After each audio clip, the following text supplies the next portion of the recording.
Alors, bonsoir à toutes. Je suis très heureuse ce soir de vous présenter une femme dont j'ai fait la découverte à travers une amie à moi qui s'occupe de l'organisme qui s'appelle Franco-Caraïbes. Alors, ce soir, je vais vous présenter Stéphanie Mélion-Rainette. Bonsoir Stéphanie.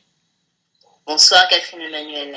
Je suis très heureuse de vous présenter Stéphanie aujourd'hui car elle sera notre invitée spéciale lors de notre activité du 14 février à Montréal, à la Saint-Valentin.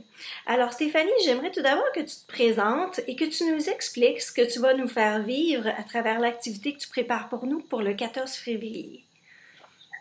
Alors je m'appelle Stéphanie Mélion-Rainette, je suis sociologue et artiste sous le nom de Nefta Poetry. Donc je suis poète et danseuse. Et donc, le 14 février, je vais vous emmener à travers l'expérience que j'ai appelée Kick Revolution, qui initialement était une œuvre participative où j'ai invité des femmes à parler de la sexualité, en fait, de leur sexualité, de l'intimité, pour faire œuvre collective, en fait. Et on a créé une œuvre picturale, donc avec une plasticienne qui s'appelle Dean Bank, et avec une installation audio où apparaissaient tous leurs textes, où elles ont écrit des textes. Donc c'est un peu ce qu'on va décliner en fait avec Femmes sans enfants, où on va parler de la non-maternité en tant que femme, en utilisant à la fois la poésie, mais aussi la sociologie. J'ai fait en fait, se rencontrer mes deux univers en fait, à travers ce projet. C'est vraiment génial parce que ce que je tiens à préciser aussi, c'est que tu prépares cette activité pour la première fois.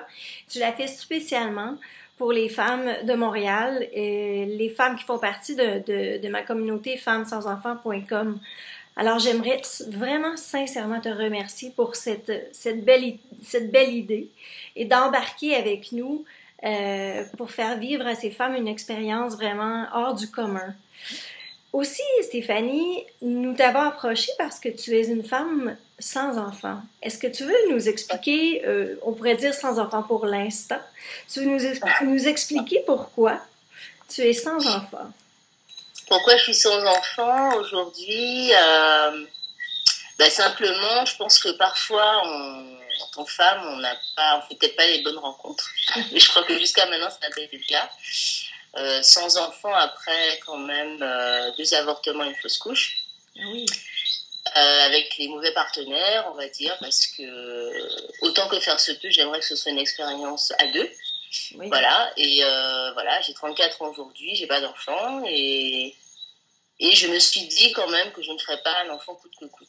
Donc ce n'est pas que je ne puisse pas, c'est juste que voilà, que ça s'est pas présenté pour le moment. Donc, c'est une cause, dans le fond, qui te touche directement, qui te tient à cœur, parce que je pense que tu es à même de comprendre ce que c'est, d'être dans une société entourée de femmes qui sont mères. Est-ce qu'il y a beaucoup de modèles chez les femmes noires, des modèles de femmes qui sont sans enfants, ou ces femmes se font plutôt rarissimes? Alors, il y a des femmes qui sont considérées comme des modèles qui n'ont pas d'enfants, mais je suis pas sûre qu'elles soient considérées comme des modèles parce qu'elles n'ont pas d'enfants. Elles sont pas, voilà. Je sais pas si j'ai répondu clairement, mais en fait, ma question était davantage très valorisée. Chez nous, c'est ce dont on va parler justement. On va mettre en écho nos expériences en tant que Guadeloupéennes, puisque je rencontre des Guadeloupéennes aussi ici, de différentes générations, qui vont parler de cette question de la non-maternité chez nous. Et voilà, donc on va en discuter aussi, voilà, dans une perspective interculturelle, on va dire. C'est vraiment génial.